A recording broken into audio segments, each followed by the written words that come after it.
Well, good evening, everyone, and welcome. It's a pleasure to welcome all of you to Georgetown tonight as we gather for this special dinner and conversation after Tree of Life, what makes a community resilient. I'm Jack DeGioia. I serve as the president here at Georgetown, and it's an honor for me to welcome all of you here as we're bringing to close an academic season. So this is one of our last events of this academic year.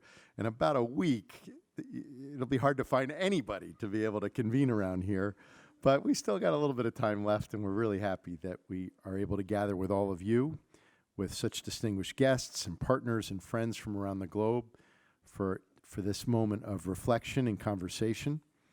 Welcome to Riggs Library. This was the first dedicated library here at the university. This building went up in roughly between 1870 and 1878. Not completely dissimilar to the present day. This room didn't finish quite in that period. We needed to raise a little bit more money for that. It came a little bit later. The architect of this room and of this building was the architectural firm of Smith, Meyer, and Pells.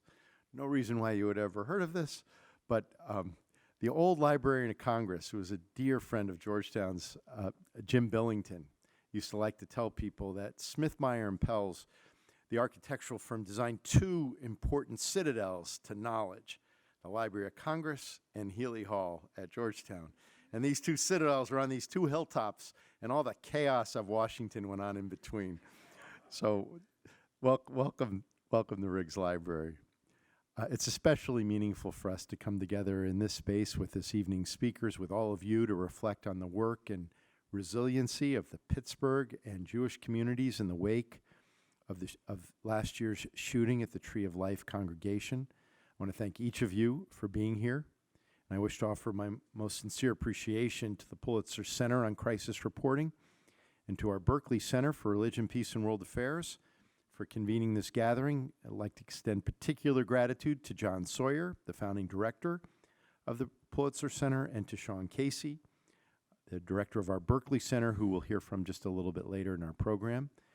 So John and Sean, thank you for your many efforts to build this partnership and to support tonight's conversation, as well as this weekend's annual Pulitzer Center Conference, focusing this year on the theme of Beyond Religion. We're also fortunate to have with us Ann Peters, the University and Community Outreach Director of the Pulitzer Center, whose remarkable efforts have made this weekend's conference possible, as well as Emily Pulitzer, the chair of the board of the center. I'm grateful for this opportunity to be among so many exceptional leaders in the field of journalism, crisis reporting, and religious affairs, all engaged in the work of documenting, illuminating, and deepening our understanding of some of our world's most urgent and complex conflicts and crises. This is work that has a deep resonance for us here at Georgetown. As a Catholic and Jesuit university, we're called to respond to the challenge that was given to us by Superior General of the Jesuits, a challenge that he gave to all Jesuit institutions when he served as Superior General in the years between 1966 and the early 1980s. But it was in 1973, in a seminal address that still has resonance for all of us today, his challenge to us was, quote, to make sure that in the future the education imparted in Jesuit schools will be equal to the demands of justice in the world, close quote. For us, this means engaging with the pressing challenges of our time, seeking ways to contribute to a deeper understanding of the issues facing our global community. And since 2008, our Berkley Center has been deeply engaged in this work. Under Sean's leadership, the center has supported research to illuminate the role of religion, the role that it plays in matters of international diplomacy, and to explore the impact of globalization on the practice of religion. For close to a decade, the center has helped to lead our Faith and Culture series, curated and moderated by Berkley Senior Fellow Paul Eli. It's a series of conversations with contemporary writers and artists, including recently Chimamanda Ngozi Adichie, U.S. Poet Laureate Tracy K. Smith, the Israeli author David Grossman, on how faith has informed their creative and cultural work. The Berkley Center has partnered with the World Faiths Development Dialogue on research to understand the role that religion plays in developing nations and how that understanding should inform policy, and with StoryCorps on the American Pilgrimage Project, which brings together people to share stories of how religion and belief have helped shape their own formation. Come on in. I see some old friends, so please come on in and make yourselves at home. Okay. Our senior fellows our senior research fellows are working at the forefront of some of the most urgent issues facing religious communities today, exploring religious voting patterns in the 2018 midterm election, the role of Christianity and far-right American politics, and Muslim Christian in a religious dialogue, among many other topics. They cooperate with a number of parts of Georgetown, and I know that will unfold over the course of your time together. These conversations and resources provide opportunities for students, scholars, and members of our community to engage deeply with the role of religion in our global community and all its complexity. So as we gather this evening, I'm grateful for this opportunity to convene so many individuals who are contributing to our shared knowledge of these issues.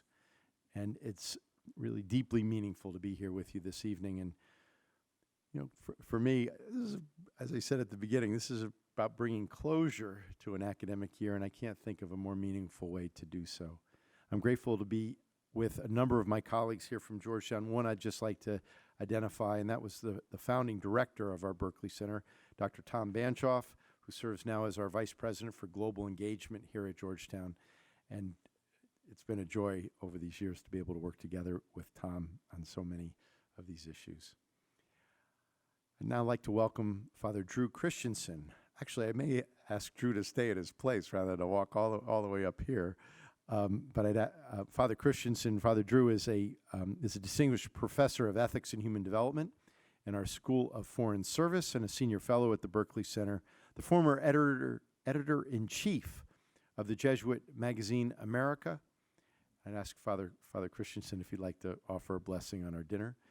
Why don't you stay there? I can bring a microphone to you, or do you have one? Right next to you, Drew. Okay. There we go. Good evening, everyone. Sorry, I'm getting over a long case of laryngitis, so occasionally I have to stop to get my voice back here. I would like to open this evening remembering Austin Tice, Georgetown School of Foreign Service graduate of 2002, and a law student at this, in 2012 when he went to the Middle East to follow the events of the Arab Spring and disappeared into Syria in 2012. I would ask you to give thanks with me for him and for the men and women like him who risked their lives to bring us the truth from distant places that some of you have been. Let us pray then for journalists who are in peril due to unjust governments and predatory rulers, and especially for those in the neighboring country of Mexico. Join me now in offering a prayer for journalists. Almighty God, strengthen and direct, we pray, the will of all whose work is to write what many read and to speak what many hear.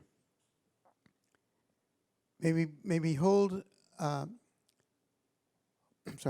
to confront evil and injustice, understanding and compassionate of our human weakness, rejoicing alike the half-truth which deceives, rejecting alike the half-truth which deceives and the slanted word which corrupts. May the power which is ours for good or ill always be used with honesty and courage, with respect and integrity, so that when all hear have been, when all here has been written, said, and done, we may, unashamed, meet thee face to face. And bless us, O Lord, in these thy gifts, which you're about to receive from thy bounty through Christ our Lord. Amen. Good evening, everyone. My name is Sean Casey, and I serve as the director for the Berkley Center for Religion, Peace, and World Affairs here at Georgetown University. First of all, thank you, President DeJoy, for your kind introductory words.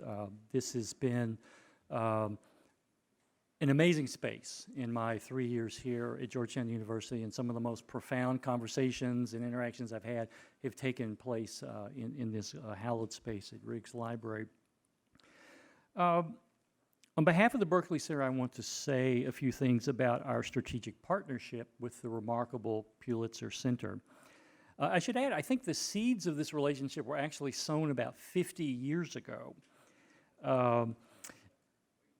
One of the Sunday morning post-church, post-dinner rituals in the Casey family in the thriving metropolis of Paducah, Kentucky, in the previous millennium, I should add, was a 25-block pilgrimage to the local bookstore that was actually open on Sunday mornings, where we would purchase, at my father's insistence, the Sunday Post-Dispatch.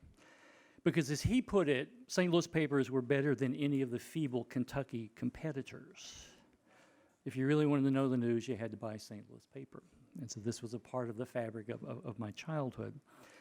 We have just completed our second year at the Berkley Center in partnership with the Pulitzer Center Campus Consortium, and we have enjoyed an amazing set of results in this short 2-year relationship.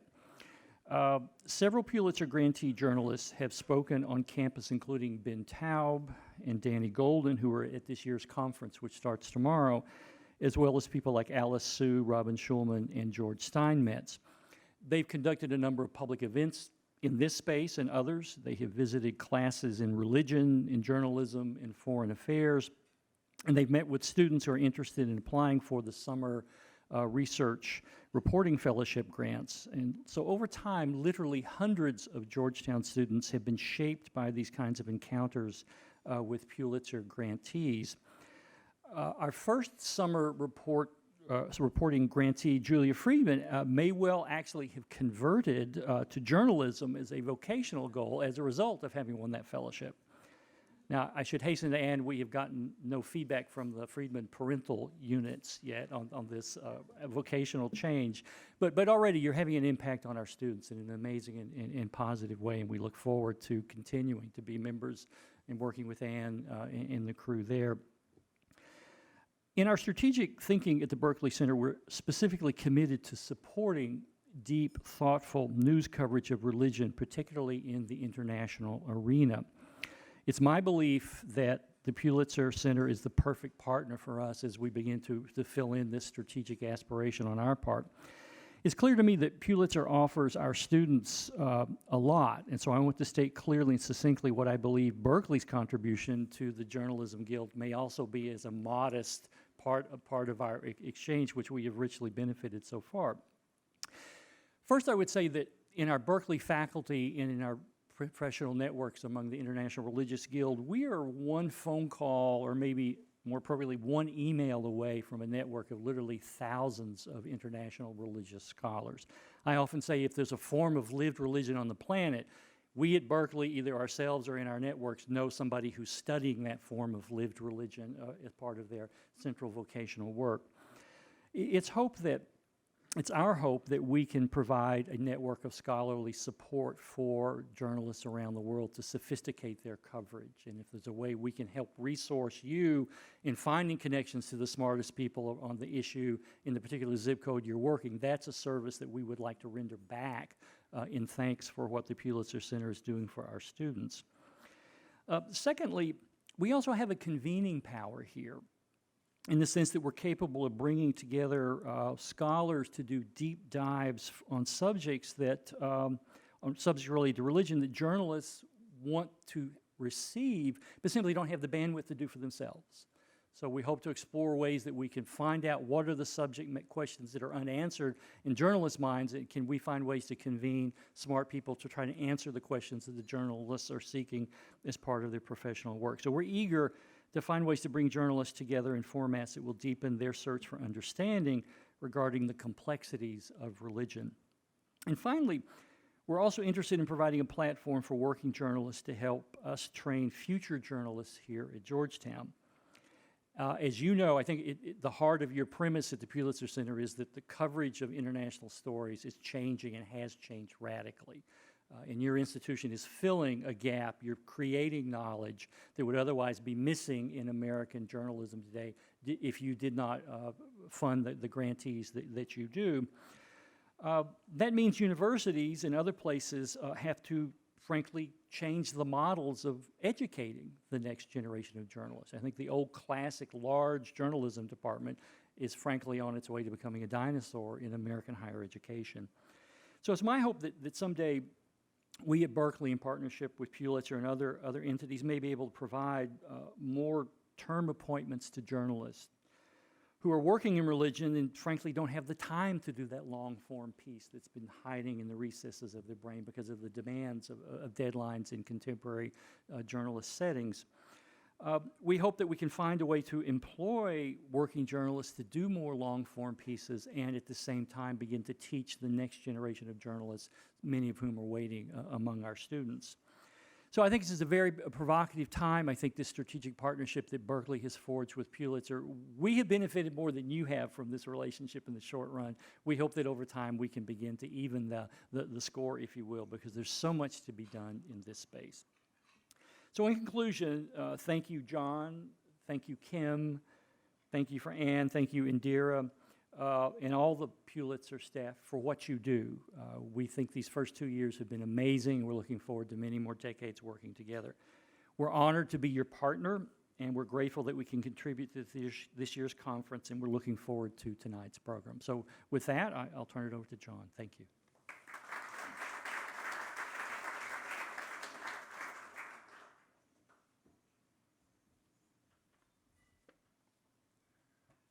Thank you, Sean. Thank you, President Joy, and everybody for being here tonight.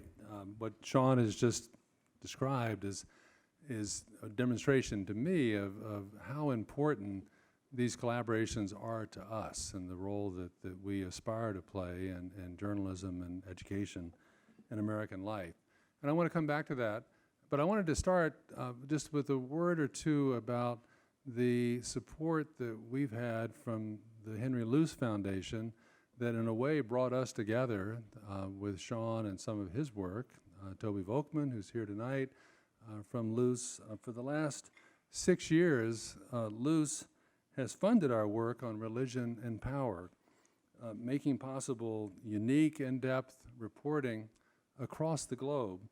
And it's amazing to me now, nearly 90 projects thus far that we've done with all kinds of outlets on topics ranging from religion and family planning in the Philippines and Indonesia to de-radicalization of Muslim extremists in European prisons, from the role of religion in Saudi Arabia's repression of women to the Pope's influence on climate change, climate policy in the Amazon, from the abuse of social media in Myanmar and India and beyond, to the leadership of Buddhist monks in fighting for environmental protection in Cambodia. A number of the journalists involved in these great projects are with us tonight, will be with us tomorrow and Sunday for the Beyond Religion Conference that we're doing at the National Press Club. We salute all of your work, and we're very grateful for it. The projects have appeared in PBS NewsHour, in the New Yorker and the New York Times magazine, and Luce funding helped facilitate trailblazing year-long projects by the Associated Press in Myanmar and Yemen, bringing those underreported tragedies to the attention of the global public and policymakers alike. Along the way, being honored with Overseas Press Club prizes, with the George Polk Award, and with the Pulitzer Prize. Luce support also gave us the impetus to build relationships with academic institutions and think tanks that have greatly increased our own capacity both in choosing smart projects and then working with smart people to extend the journalism's reach. With Lou's help, we organized Ecological Civilization, a convening in Beijing that brought together journalists, scientists, and leaders from business, government, and religion to discuss the great environmental challenges facing China and the world. That support also helped facilitate the wonderful relationship we built with Sean, the Berkley Center, and Georgetown as the first campus consortium with a specific focus on reporting on religious issues around the world. We've done memorable presentations in this room on the flow of refugees from Africa and the Middle East to Europe, and on religion's role in answering the challenge of climate change. We've also had the opportunity to send Georgetown students out in the world to report, producing great projects like the work Julia Friedman did that Sean mentioned on the role of faith in peace and reconciliation in Colombia. Tonight, we're so honored to have all of you here with us. And we're especially pleased to have the special conversation that is about to begin on the role of religion and resilience in responding to community crisis. The genesis of this panel is an email that I received several months ago from Mark Oppenheimer, director of the journalism program at Yale and host of several journalism events that we've done at Yale. He was seeking support from the Pulitzer Center for a book he's writing on the 5 generations of his family who have lived in Pittsburgh Squirrel Hill, site of the tragic shooting last fall at the Tree of Life Synagogue. When I learned of Mark's project, I immediately thought of Indira Lakshmanan, our executive editor. Indira has lived all over the world, reporting for NPR, the Boston Globe, and Bloomberg, but she grew up in Squirrel Hill. We then started thinking of other voices who could speak to Pittsburgh communities and discovered that Dahlia Lithwick, a thought leader on the U.S. Muslim community and former head of Muslim studies at Gallup, was yet another person with Pittsburgh roots. I'm so pleased that the 3 of you could all be here tonight to lead this discussion. I look forward to hearing from you all, and meantime, thank you so much for coming out, for being here, and to Georgetown for being such great partners. Thank you.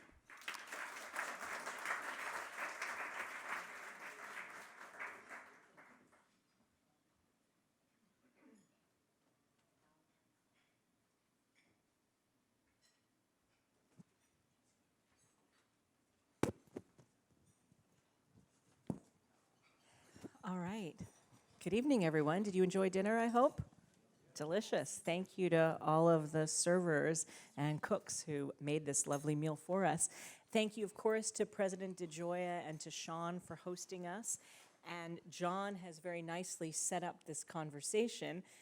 As he alluded to, I'm the executive editor of the Pulitzer Center, Indira Lakshmanan, and I was born and raised in Pittsburgh and lived until I left for college 3 blocks away from the Tree of Life Synagogue and went to countless bar mitzvahs and bat mitzvahs at the Tree of Life. And interestingly, as a non-Jew in a Jewish community, was not only welcomed, but funnily enough, I didn't even realize till I went to college that Judaism was a minority religion in this country, which kind of shows something not only about Pittsburgh, but maybe about my ignorance. But my Jewish friends in Squirrel Hill used to take me to Sunday school with them. I was like Lucky you. Yeah, I was their pet at Sunday school, but I really enjoyed it, and I got to go on Shalom Pittsburgh and on the Mr. Rogers show, which many of you will be familiar with, of course, not Jewish, but Mr. Rogers lived 3 blocks from me on Beechwood Boulevard in Pittsburgh. And so the Tree of Life shooting hit extremely close to home for me. Many of my high school, Alderdice High School graduates, friends still live there, or their parents still live there. And I actually wrote a column for the Boston Globe about how special Pittsburgh is and the way it really is Mr. Rogers' neighborhood, and the hopes I had for the way that the community would come together again after such a tragedy. And I feel incredibly honored to have both Mark and Dahlia next to me, who have their own deep Pittsburgh connections. So as John said, Dahlia Mogahed is currently the Director of Research at ISPU and the former Executive Director of Gallup Center for Muslim Studies, which is when we first met. Mark Oppenheimer is not only director of the Yale Journalism Initiative, but the former Belief columnist for the New York Times, and is, with Pulitzer's support and blessing and enthusiasm, writing a series of stories about Tree of Life that will then become a book. And we'll publish both in Pittsburgh, those stories in Pittsburgh local media outlets, as well as nationally. So I want to start, Dahlia's connection to Pittsburgh, by the way, is from having gone to school there, university. So I want to start by asking both of you the sort of open-ended question of how a community builds resilience. And Mark, since you've been going back and forth, I think almost every weekend, reporting from there recently, from leaving New Haven and going off to Squirrel Hill, maybe you can start by telling us what you've observed firsthand about what it is about Pittsburgh and Squirrel Hill that you think has been so resilient, and why. Yeah, thank you. Well, thank you. And I'm sorry I haven't met all of you yet. It's an extraordinary group that's gathered here. I'm honored to be in your presence, and thank you to the Pulitzer Center and you and Ann and John, and such an honor to be on this panel with two such wonderful colleagues. So I've been I think about 25 times, which is 5 times more than I'd been in my life previous, even though my father was from a long line of Pittsburghers. I grew up in Western Massachusetts, and a lot of my family in Pittsburgh had moved away, and we were there maybe half a dozen times, and now I'm there, I feel like, all the time. I was there this morning. And it's almost feels overly simplistic and obvious to say it, but of course it's not obvious, that it's a neighborhood. It's a walkable urban neighborhood with a vibrant commercial center that people feel safe going to. It has institutions. It has churches and synagogues, again, that people use and that people know and that are often sites of interreligious and ecumenical dialogue and conversation and intercourse. The post office, the library, the major public high school, a couple major elementary schools, the fire station, the Jewish community center where lots of non-Jews swim and take Zumba as well as the Jews, they're all within a square quarter mile. That's partly accidental, but it's partly also by design. There have been moments in Pittsburgh history in the past few decades when there have been movements among business leaders or among municipal leaders to move this institution or that. At one point, they thought about moving the Jewish Community Center. There was talk of moving it to the suburbs. And at every moment when those kinds of poor decisions have been floated, people have fought back and said, no, let's stay here. There are other historical advantages. The neighborhood is bounded on a couple sides by parks, by another side by a freeway that people don't want to have to cross to get to work. There are reasons that the commute is just much, much shorter in Pittsburgh if you stay within the city limits. So these are things that are quite obvious to to urbanists, but they've really come home for me. I've talked to people who, I'm thinking of, people who were inside the building, people who were shot or fled before being shot, who have said, I wasn't going to leave my house 4 days later, but I did, and I walked to the supermarket and I bumped into 20 people I knew on the way, and they hugged me, and that let me know it was okay to go out. And you just contrast that, just to wrap up, you contrast that with some communities. I live 20 miles from Newtown, Connecticut, and you contrast it with communities like Newtown or Columbine or places that are a little more geographically dispersed, that are suburban or exurban, where people are strung along highway exits, and the sense of sort of physical closeness has been fractured in some ways that it just hasn't in Squirrel Hill. I like that you point that out, that it really is a walkable urban community, and the fact that people know each other, and maybe it is quite unusual in America today in a lot of cities, but you're right, and I'm thinking about how when I moved my mother out of Pittsburgh, when I had to move her out of her house, we had to go visit the locksmith, the bank teller, the bakery. I'm not kidding, like every single merchant she knew and knew by name, and they were so kind. And that is something about it that I think would promote resilience and recovery. Dahlia, though, I'm curious about the role that interfaith cooperation or interfaith dialogue would have played in all of this. And does it matter whether it's people coming together after a tragedy, or do they need to have already come together and built bridges before? Yeah, thank you so much, and it's really an honor to be here. You know, my connection to Pittsburgh started on the day we were moving from Cincinnati, Ohio, where I had started my sort of adult life, working at Procter & Gamble. It's where I got married, where I had my first son. And then we were moving to Pittsburgh to start grad school at the University of Pittsburgh. And so we were all packed up and ready to drive across Ohio, and then looked up, and the worst tragedy that I could ever imagine was unfolding on TV. It was actually on 9/11, 2001. That was the day we were moving. And it was the scariest day, the most enraging day, I think, of my entire life. So we waited the next day to drive, not quite knowing what was, I mean, airports were being closed down. We just did not know what was happening. And we drove the next morning to our new home in Pittsburgh, and it was a very scary drive. It was a very confusing,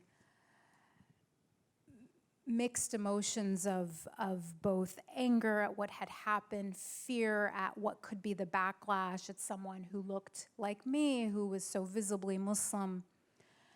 And it was the first time in my life as an American that I didn't want anyone to know I was a Muslim. And so we, 5 hours later, we arrived. We did not stop at all, except once to get gas, and I remember just sinking down in the car because I was afraid of anyone seeing me.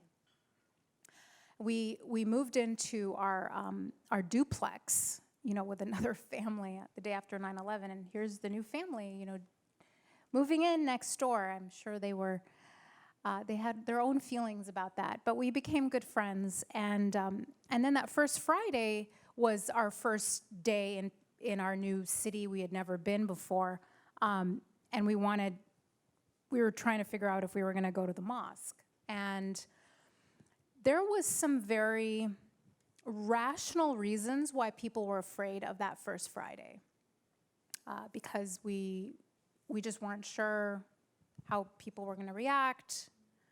It was where the first Friday after 9/11, it could be a target for people who are angry and so forth, and there had been things happening around the country where I have a friend who actually couldn't go to school. She went to an Islamic school, couldn't go to school that first Friday after 9/11 because they did have a bomb threat. I mean, so this wasn't like paranoia on the parts of people. So we decided, at first we were just not going to go. That was kind of the recommendation by national organizations, or like, let's just sit this Friday out. And then we decided, no, this is our home. This is our new home. Pittsburgh is where we are now. And whatever happens, we're going to just continue to live life as Americans. And we will not allow extremists from any background to dictate to us what that means. And so we drove to the Islamic Center of Pittsburgh, which is the kind of central urban mosque, not very far away from Squirrel Hill, but it's the one sort of in the university campus area. And to our surprise, the parking lot was completely full. And I walked in and I wasn't sure what to expect, and I didn't know how the neighbors would feel about this. I didn't know anything about the relationship between the mosque and the neighborhood or whatever. And I walked in, and nervous and worried and had a 1-year-old, and then what I saw, like, I literally started tearing up because half the congregation were people of other faiths and no faith who were there to show support and solidarity. And it was really a turning point in my life. And what I realized later about Pittsburgh and about the mosque and about the relationships that had been built way before this happened. And so when a crisis occurred, that was the response, because those friendships were already there. There was already familiarity. And it really taught me a very important lesson about the importance of building the ability to be resilient before the crisis and not waiting to do the hard work of relationship building for when, you know, there's a potential point of conflict. So, Mark, did you see the same thing in Pittsburgh in the aftermath of Tree of Life? Had the Jewish community built the same, you know, bridges to other faiths in that they were getting support from all of Pittsburgh? Definitely, and I'm so glad you brought that up. I think that's, Jews whom I talked to there pointed that out to me. They said, we had contact at, the Islamic Center, at, multiple ones. We had contact at the Protestant churches. There's one rabbi who's very close with the Archbishop of Pittsburgh. I mean, these are connections that are, they have each other on speed dial, and they've worked on these things Literally together. on speed dial. Literally on speed dial. And part of it is, this is a city that used to be over 500,000 people that's now 300,000. And the people who stayed behind after the mills closed and helped renovate it into this extraordinary, relatively prosperous, exceedingly safe tech and medicine hub, are people who are passionately committed to it and feel like they're in this together. And so, yes, it's very natural to them to have these ties. And I think that's also true within, I don't know if that's true, for example, within the different Muslim communities. Do the Egyptians talk to the Pakistanis? Because often they have different mosques in a lot of towns and they don't talk so well. I've never seen a city where the Jewish denominations talk to each other so much, where the Orthodox know the Reform and the secular so well, because often those are communities, like in Manhattan, those communities don't talk to each other. But in Pittsburgh, they do. So it's between religions, but also within religions that I've seen it. And a lot of, as you say, you point out Egyptians and Pakistanis, but they're all going to the Islamic Center in Pittsburgh, and so there's a lot of community building there. So, Mark, tell me, to what extent do institutions matter? Because you're talking about bridge building and community building before the crisis hits. Institutions are also part of that, not just the individuals, right? Oh, yeah. It's a city that still has relatively robust institutions. And membership is sliding across religions in all of the houses of worship, and they wring their hands about this. It's a problem. But, there still is tremendous pride in the public high school, in the library, in the houses of worship. People just believe in the institutions, and it's one reason that people stay in Squirrel Hill, or I should say the East End more broadly, Oakland, Greenfield, Squirrel Hill, Point Breeze, all of these neighborhoods in the East End. One reason they're there and not 5 or 10 miles farther out in the suburbs is they love their institutions and they don't want to have to get in the car to drive to them. So, Dahlia, let me ask you, because I know you believe so passionately in the importance of interfaith work all the time. But what do you say to those critics who would say that at a gathering like this, we're sitting here earnestly talking about interfaith dialogue and cooperation and resilient cities? Are we just preaching to the choir? Look at who's in this room. Right. That's my favorite question. It's always like after I'm like sweating, giving a presentation to 500 people, and someone stands up, like, well, you haven't done anything. You're just preaching to the choir. It's like, here's my response to that. That dismissal of my life's work. I wasn't dismissing. No, just I know. questioning whether everyone here is already convinced. I know. The thing is, you need to preach to the choir. You do, because it is the choir that produces the fertile soil in which you grow the forest, that makes sure that spark doesn't turn into a wildfire. The choir is important because when you can mobilize people in large numbers who resonate with the idea of cooperation across faiths, rather than just having people who might be neutral, not motivated and not mobilized and not in solidarity with one another. When you have them activated, even though they are quote unquote the choir, it mitigates against the risk of a spark starting a wildfire.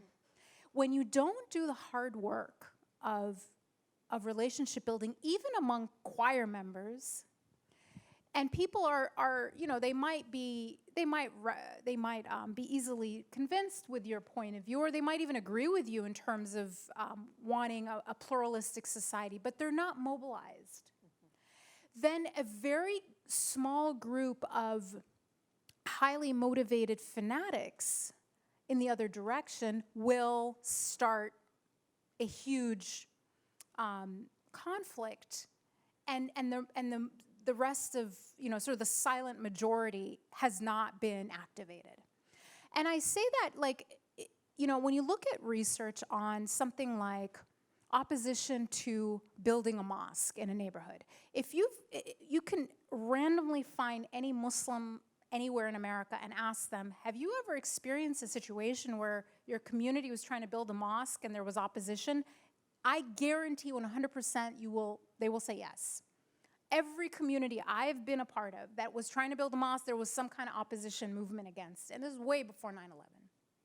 So there's always, and Pew has actually even documented this issue of opposition to mosques. And if you go to these city councils, what you always hear is the person standing up and screaming about why this mosque is a threat speaks in the voice like they are the majority. Whereas when you actually do, representative survey research and ask the American public about it, they're not the majority. They're actually a tiny minority of people who oppose the building of mosques. It doesn't even matter religious background. The vast majority of people are not of that point of view. So you need the people in this room getting out there and Exactly. activating and making sure that their voice is heard. Absolutely. And doing the bridge building, doing the community activation, as you call it. Yes. And making sure that their voices are not drowned out. Because the other side is highly motivated. All right, so you guys all have your marching orders now, silent majority. And it leads very nicely into my next question for Mark. Can I push back on that a little bit? Okay. Sorry. I love interfaith work, and I think that my journalism is interfaith work, right? I've seldom, most of my pieces have not been read principally by, any one religion, right? I'm not pushing back. I'm just sort of, I think I'm injecting one note of skepticism, right? Which is that, oftentimes, and I think everyone will agree with this, right? I think it's an empirical observation, right? Oftentimes the communities most interested in doing the interfaith work have very thin practice themselves. Have you noticed this, right? You obviously have a practice, I'm guessing, right, as a Muslim. I have a practice as a Jew. There are certainly people more observant than me who would look down on my practice, as I'm sure, we all have lived that. But we are embedded in the communities so that when you and I go out and do interfaith work, we're coming from a rooted place of knowing our faith. Right. A lot of interfaith work is done by people who aren't particularly religious, who then speak for, there's a lot of Jews with no practice whose only practice is to say, I think Judaism should do robust interfaith work. And then you say, okay, but will you come help us make a prayer quorum for Judaism? Will you join a minyan? No, I have TV shows to watch. So it's an interesting irony, right? I do think we always need more interfaith work, but actually what we really need is more interfaith work from groups of people who are also super rooted in their own practice, because I think we have a goodly amount from communities of people who are on the non-observant, purely cultural fringes of their communities. No, that's a really good point. I completely agree with that. Interfaith work, or whatever we want to call it, multi-faith work, has to be from a place of belonging in a faith community. You have to be recognizable. Your point of view has to be recognizable to the people you are claiming to represent. If you're so far out there and your faith practice is not really part of your lifestyle, you're acting as an individual. You're not bringing your community with you, and I think that's really important. Well, following up on the secular point about how a lot of interfaith work is done by maybe secular communities, but I'm also curious about the influence that political parties and allegiances, and particularly the gun control debate, has had on all of this, where there's no religious affiliation to any of those things per se. How did you see politics playing out and the gun issue playing out as part of Pittsburgh's I debate? mean, you know, the shooting was on Saturday, October 27th, and Donald Trump came to visit that Tuesday. And that was a super politicized event. And there were not 2 camps, there were 50 camps.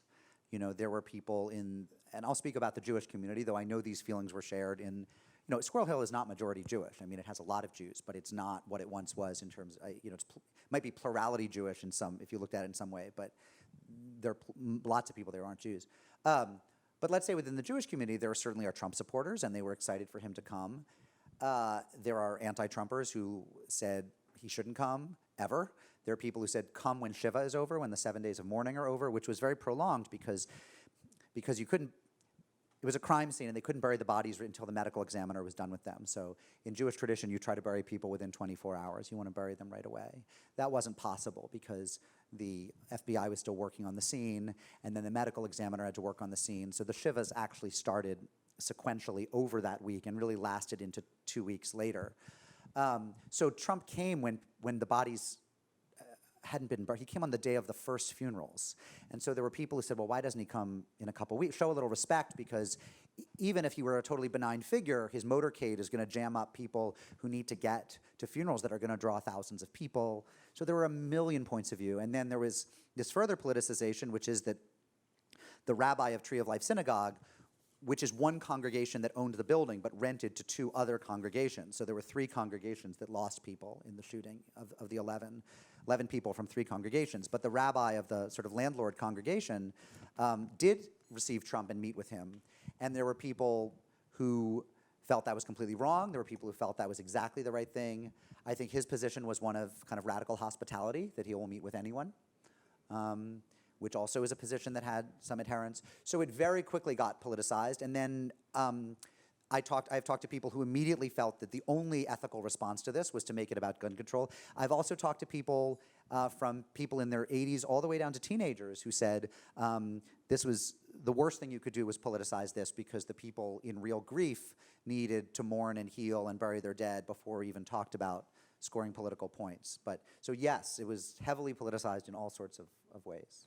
Now, Dahlia, I mean, there is also the question of both Muslims and Jews having a sort of unspoken alliance in this country, in that they are both targets of white supremacists and you know, people who hate both of those religions.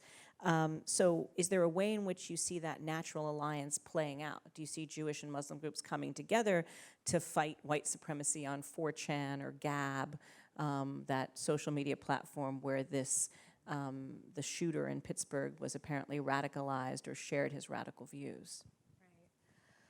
Yeah, I mean, sadly, it's what we've seen in our research is so much commonality between American Muslims and American Jews regarding anxieties about their safety from these kinds of groups.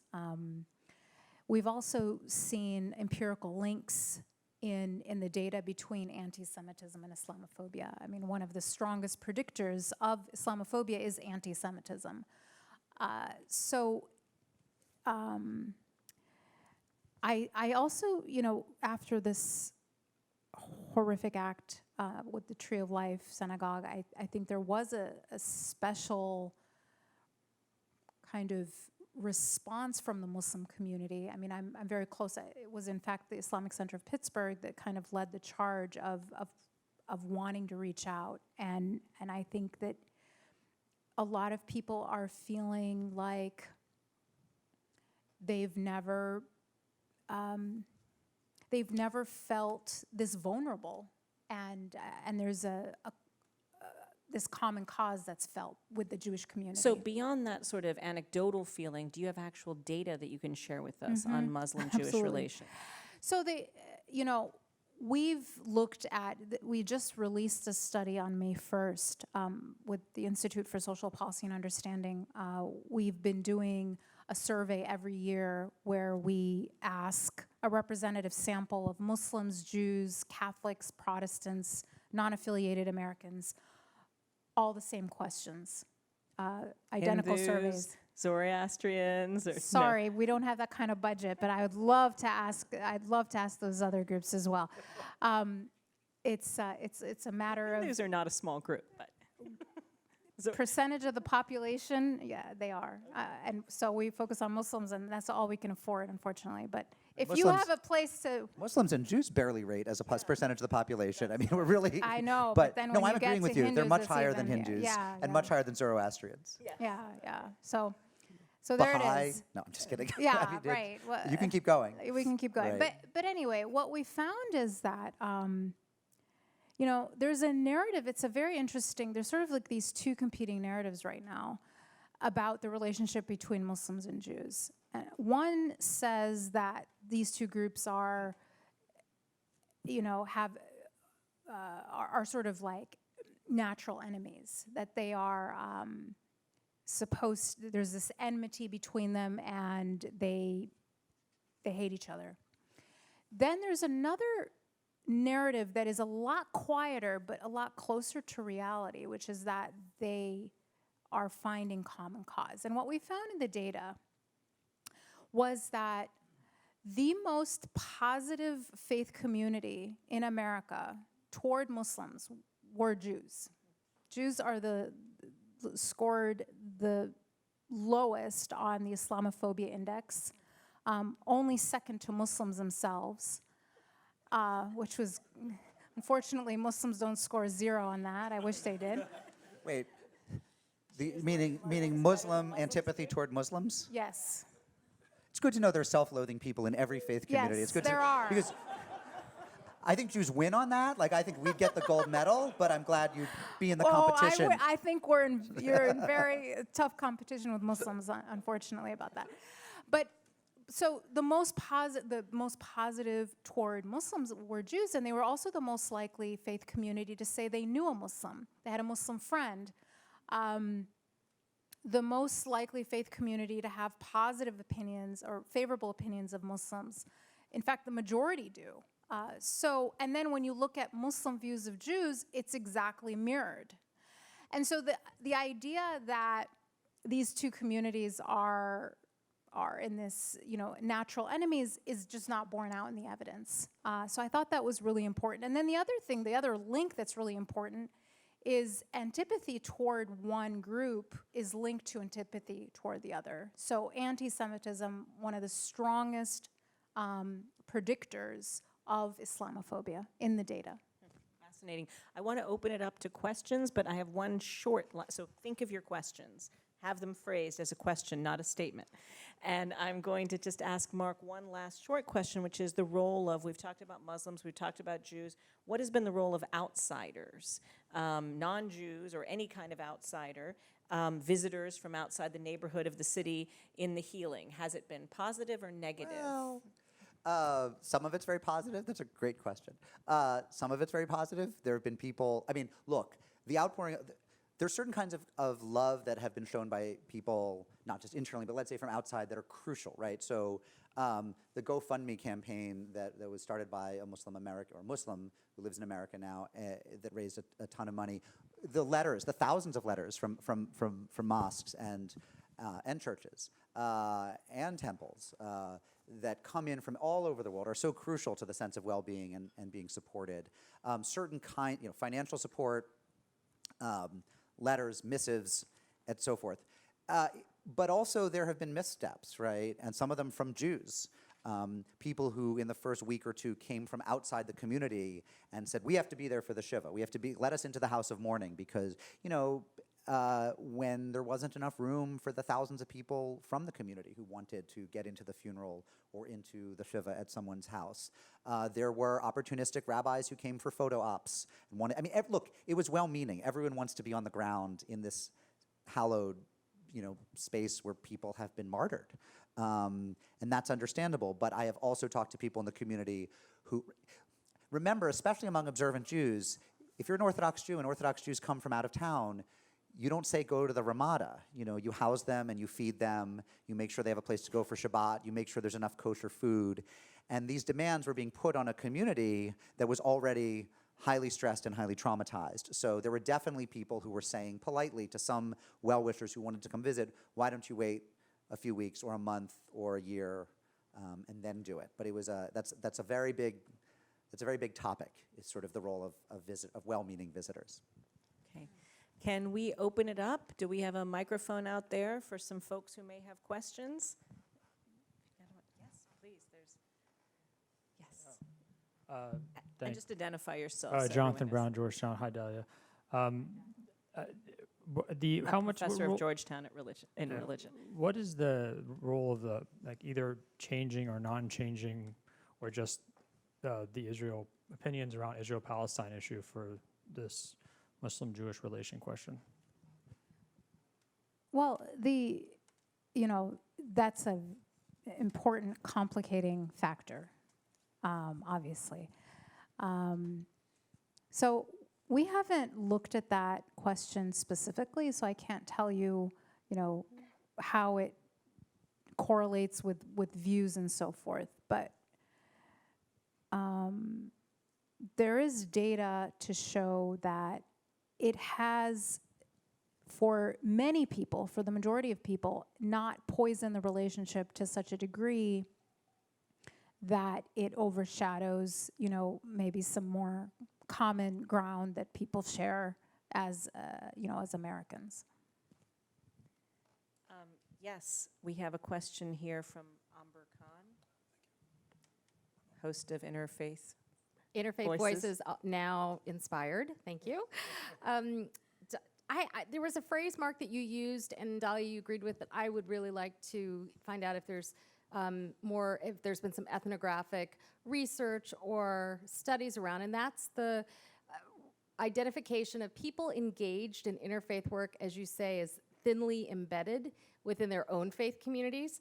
So beyond your anecdotal observations, has there been any sort of ethnographic or research done on historic participation?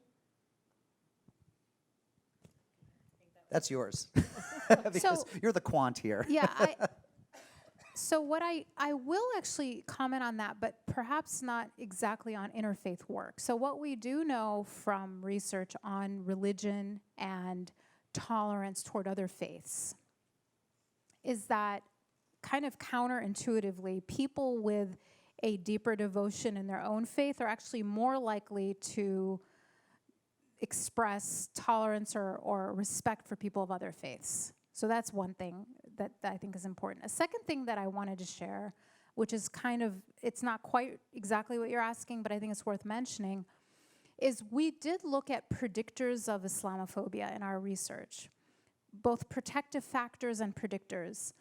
And one factor that I expected to have more of a role, and in fact ended up having no role at all, was religiosity. So being more religious in whatever faith background didn't make someone more likely or less likely to hold Islamophobic views. What was a factor, and a very strong one, is partisanship. So it's a lot less a deep devotion to faith in general, and a lot more of a political ideology that is linked to endorsing anti-Muslim, specifically in this case, anti-Muslim stereotypes. Thank you. Philip Martin is a Pulitzer Center journalist grantee who works for WGBH Boston and reported for us on caste discrimination in the United States in the Hindu community. Thank you, Indira. Thank you for this panel discussion. This is really elucidating, to say the least. The Tree of Life massacre, an explicit act of anti-Semitism, yet there seems to be, getting away from that particular incident, in 2019, a lot of tension over the very definition of anti-Semitism. a lot of that coming from individuals trying to understand the tensions between, let's say, for example, the perceptions of the right-wing government in Israel, Netanyahu's government. At one point, you would talk about the Labor Party, for example, you would talk about Likud, and you would navigate those differences and understand that those were political differences. Now you find a lot of conflict and tension even over the very definition, not over obviously explicit acts of anti-Semitism, but over those things which people are trying to understand from a political frame. I'm wondering if you could talk about how you approach these more nuanced assumptions of what anti-Semitism is. I mean, could I rephrase that by saying, how do people tell the difference between anti-Zionism and anti-Semitism? Is that what you're asking? No. No. No, I'm not. Okay. Well, tell me how I'm getting that wrong. I'm not even so much talking about Zionism as much as the criticism of the very government. Right. I mean, we have, look. Of Israel as opposed to the state itself. Right. Or the religion. I mean, this is obviously tremendously complicated, and it's the people I know who are most critical of the state of Israel are left-wing Jews. I mean, they are tied with lots of other people, but among the people who are most critical of the state of Israel are the Jews who are critical of the state of Israel. And I don't just. Yeah, and I don't, right. I mean, Noam Chomsky, but he's actually considered, I mean, if you go to the far left, if you hang in like the far lefty pub, Noam Chomsky is like a centrist sellout because he's, for various reasons I could go into, but he's seen as like the old school. The new school is far to the left of Chomsky in certain ways, which is bizarre, but true. So, look, I mean, part of the problem is that,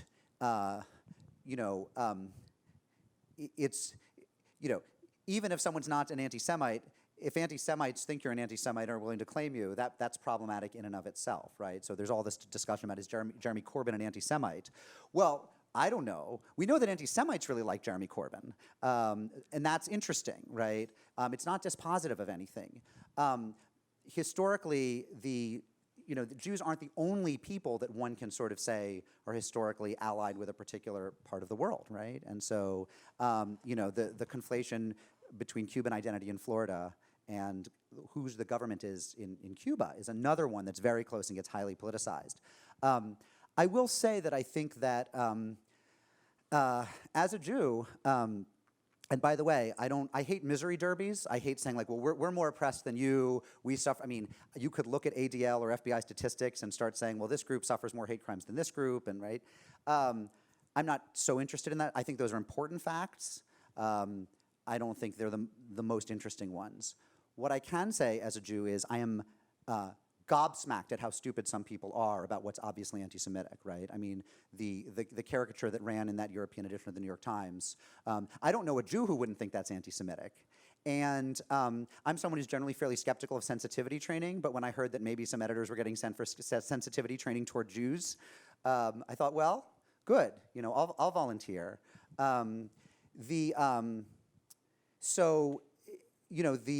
The problem is that a lot of anti-Israel dialogue and iconography uses historical anti-Semitic tropes. Not all of it, and it doesn't indemnify Israel against criticism. But there's these conflations there that you see all the time that are bad for not only Jews, but of course for non-anti-Semitic critics of Israeli governments. You brought up the issue of not wanting it. Sorry, did you want to say something, Philip? Okay. You said you don't want to be part of the misery derby and that there are statistics from the FBI about different groups who suffer the most violence or hatred. Certainly in the violence category, I'm curious, in Pittsburgh were members of the African American community annoyed that these murders, this massacre got so much attention when in fact, black Pittsburghers have suffered far more violence if you look at it overall. Yes, some people were very annoyed. Yes. In fact, there was a Pittsburgh high school student, Antoine Rose, who was killed last summer. And you'll see the pictures of him. Police-involved shooting. And the pictures of him, that say my name and have his picture are easy to find throughout the East End of Pittsburgh in largely Jewish areas. Or substantially Jewish areas. There have been other shootings of young black men since in Pittsburgh. not police involved, I don't think, since Antoine Rose. But yes, there were people who felt, well, this is 11 on one day, but there have been more than 11 African Americans, principally men, who have been killed in acts of violence in not too long, not too distant a time slice. So yes, that has complicated. And has it been resolved? Has Mayor Peduto done something about it? I was at the Alderdice High School graduation last night, and I think that the students who Which is spoke. the high school, which I graduated from, which is in the heart of Squirrel Hill. Yeah. And I think the students and the principal really worked very hard, and I think successfully, to honor not only what happened on October 27th, but also other tragedies that they've suffered. There was also a student who died in her sleep this year, and they don't know. I mean, the school went through a lot this year, suffered a lot of loss of people their age, and not just 11 people who they were all 1 degree of separation from. Do we have time for another question? I'm looking to, do we have time for another question? Thank you. Go ahead. Ben right here has one. Ben Taub is another Pulitzer Center journalist grantee who's a staff writer at The New Yorker and has written for us on a fabulous piece on ISIS, Shallow Graves, about the Iraqi government's crackdown on Sunni Muslims in Iraq, and which won many awards. And thank you, Ben. Thanks. I was just curious, what were some of the most egregious journalistic missteps that you observed in the coverage in the aftermath of the attack? And also, were they different or similar to those in coverage of other attacks? Good question. I'm happy to answer, but since both of you have been Pittsburghers, did you notice any that sort of got wrong stuff you knew about the city, or? Well, I think one thing that was very right was the way that the Pittsburgh Post-Gazette took over the front page the next day. Maybe you can give more detail on that. I don't speak or read Hebrew. Maybe you can tell people that they won a Pulitzer Prize for their local reporting on this issue. Yeah. Yeah, and then one day they had a headline in Hebrew, the first line of the Kaddish. That's what I'm talking about, of the first mourner's line of the prayer. Kaddish. Yeah, that was David Shribman's idea, whose editorship of the paper was remarkable during all of that. And he, interestingly, is an intermarried person. His wife is Roman Catholic, and their daughter is a Reformed rabbi. He comes from a very interesting family himself, and he's a super bright guy and remarkable editor. So interestingly, I ask a lot of people, what did we get wrong about your city? I try to end my interviews with, what can I get right that other journalists have gotten wrong? And I'm gratified to hear that they have very few complaints. I mean, obviously, they say, oh, this journalist was too pushy, and this one. They all say, I don't know how they got my cell phone number. And actually, I don't know either. That's like a piece of sort of reporting I've never mastered, is getting the cell phone number of people. Does LexisNexis have everyone's cell phone number? Wow, okay. So my wife's a lawyer. I have to use her Lexis. The things I'm learning, right? But they got two big things wrong in the early days. One was they said that the attack was on a synagogue where a circumcision was being performed, which strikes a lot of people as high irony because the congregations involved are largely geriatric in their memberships. They would have liked nothing more than to have an 8-day-old boy. I mean, they wouldn't have wanted him there that day. But and there are some young people in these congregations. But there was, I think, a bris elsewhere across town. And as there was a bar mitzvah across town, and if the killer had hit a different synagogue, he would have encountered hundreds of people, not 20 in the buildings, in the building. So one was, and then I'm trying to remember what the other one was. There was one other that was, so maybe someone reported there was a bar mitzvah there as well, but there was a bar mitzvah elsewhere. There was a bris elsewhere. Yeah, tonally. Let me just get the one last error. They kept saying Rose Mallinger, who was killed, was a Holocaust survivor, and she wasn't. And it was interesting that people somehow the media wanted her to be. Tonally,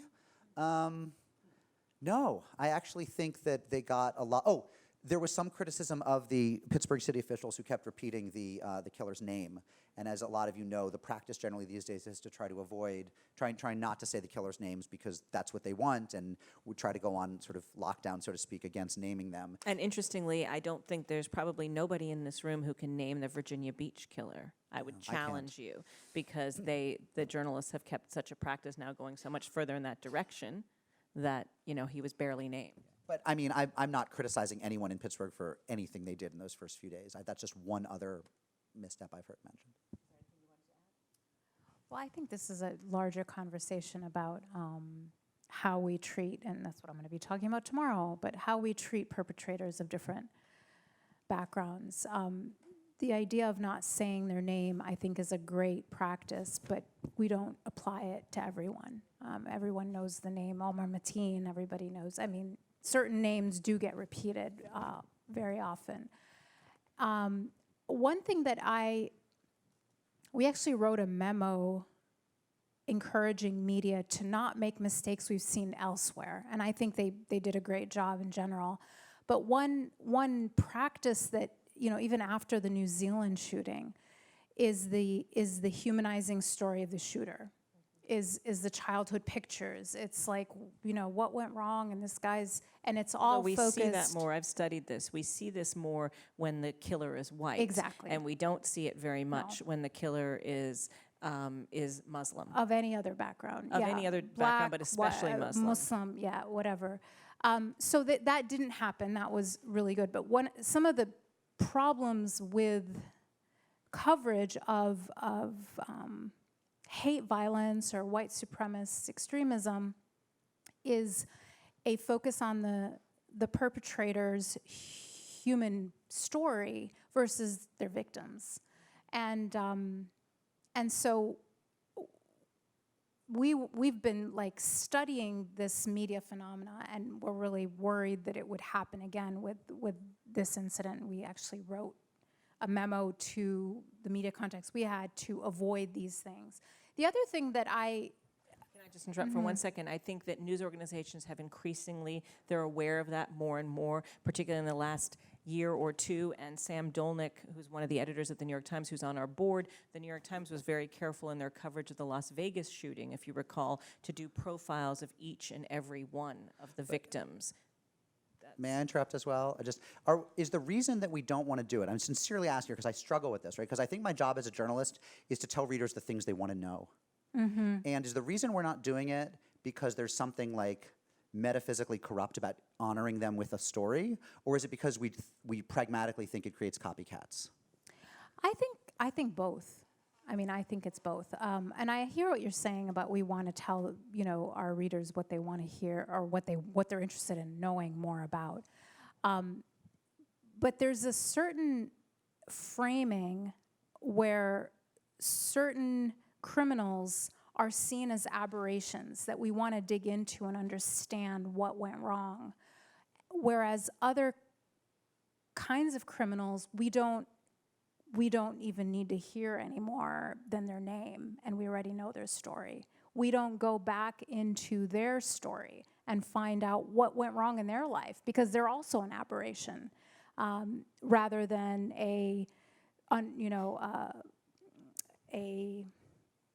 an example of what you would expect from their background.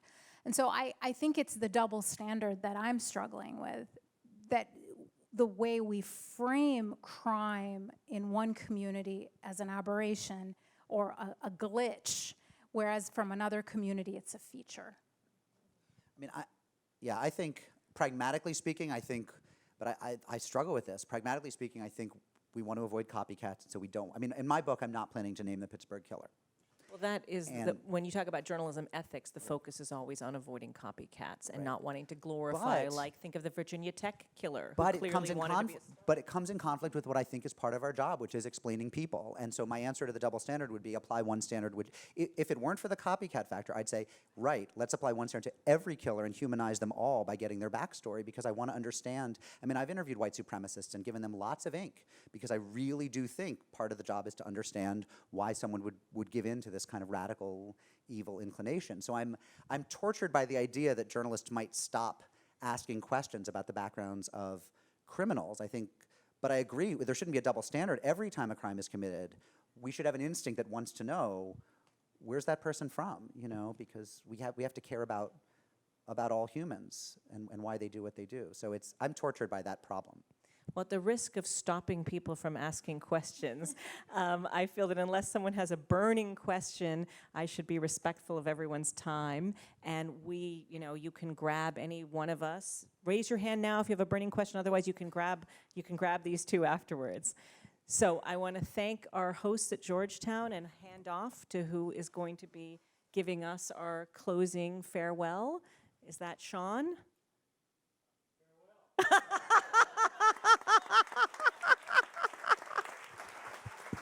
We could all learn from Sean's pithiness. So on Sean and Professor DeJoya's behalf, I will say thank you so much for joining us and being such a great audience and participant in this conversation. And we hope we'll see as many of you as possible tomorrow at our conference all afternoon and dinner in the evening. So thank you.